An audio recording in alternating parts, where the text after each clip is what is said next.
E o caso Anthony agora também chega à justiça britânica. Lá, a ex-namorada do jogador, a DJ Gabi Cavalim, até já prestou depoimento. E a polícia de Manchester investiga 4 crimes: assédio, agressão, cárcere privado e lesão corporal grave. As penas somadas para esses crimes no país europeu podem passar de 30 anos de prisão. Sobre a situação do brasileiro, a gente conversa agora com o advogado Eduardo Saldanha, que é doutor em Direito Internacional. Doutor Eduardo, boa noite. Obrigado pela entrevista. Boa noite, Brown. Contem sempre comigo. Doutor, quais as diferenças entre a legislação brasileira e a legislação inglesa? E queria que o senhor nos explicasse a situação do Anthony. Ele passa a responder por esses crimes na Inglaterra e no Brasil? É só na Inglaterra? Como é que funciona, doutor? Nesse momento, Brown, que é um momento de investigação, não há tanta diferença assim entre as legislações, né? Há que se ter muita parcimônia, né? Nós vivemos em um momento histórico onde as condenações prévias são muito comuns, né? Então, no atual momento do caso do Anthony, nós temos tanto no Reino Unido quanto no Brasil um momento de investigações, né? Essas investigações estão sendo conduzidas pela Manchester Police, pela polícia brasileira, né? E, obviamente, ele pode ser preso tanto no Reino Unido quanto no Brasil, né? Como no momento ele encontra-se no Reino Unido, é obviamente possível que o Brasil peça a extradição, peça a prisão preventiva dele no Reino Unido, assim como é possível ele ser preso já preventivamente no Reino Unido. Mas neste momento em que se encontra o processo, não há tantas diferenças. É um momento de investigação, de apuração desses fatos pela polícia. Lembrando, nós iniciamos o processo com um processo investigatório e depois iniciamos um processo judicial. Ainda não estamos nesse momento.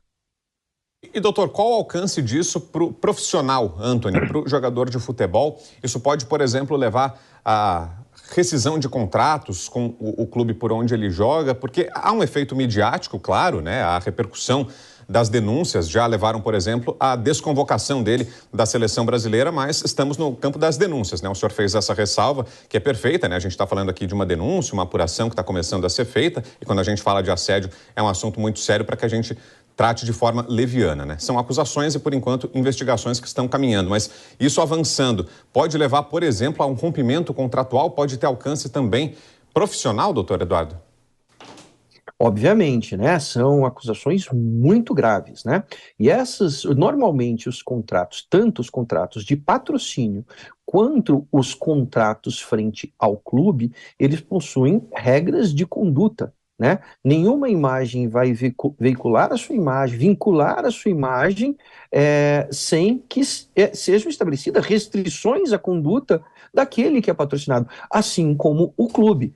Portanto, sempre há a possibilidade, e aí é uma questão contratual, de rescisão por parte do clube e por parte dos patrocinadores, devido à mera acusação. Sim, por não haver a necessidade de vinculação da imagem com essas condutas criminosas, né?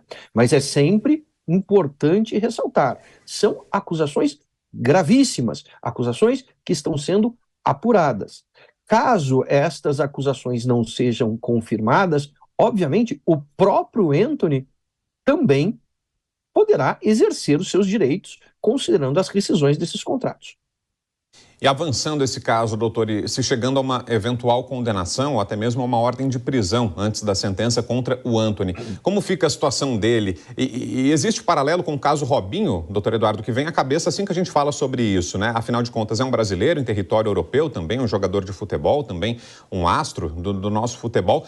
Ele pode ser preso na Inglaterra, pode ser extraditado para o Brasil, enfim, como é que funciona, doutor? Na verdade, caso sejam confirmadas essas acusações, o caso do Anthony é muito mais complicado para ele do que o caso do Robinho, né? O Anthony está sendo acusado tanto no Brasil quanto no Reino Unido.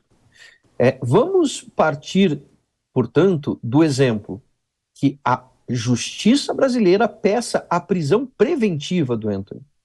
Os tratados de extradição que o Brasil mantém com o Reino Unido permitem que ocorra essa prisão preventiva no Reino Unido e que seja o Anthony extraditado ao Brasil. Por quê? Porque ele tem acusações nos dois países, né? O caso do Robinho era um caso ocorrido somente em um país estrangeiro, não havendo uma acusação direta no Brasil. Lembrando que o Brasil não extradita seus nacionais, portanto, o fato do Robinho estar presente no Brasil foi um grande óbice para a sua prisão, o que não acontece no caso do Antony.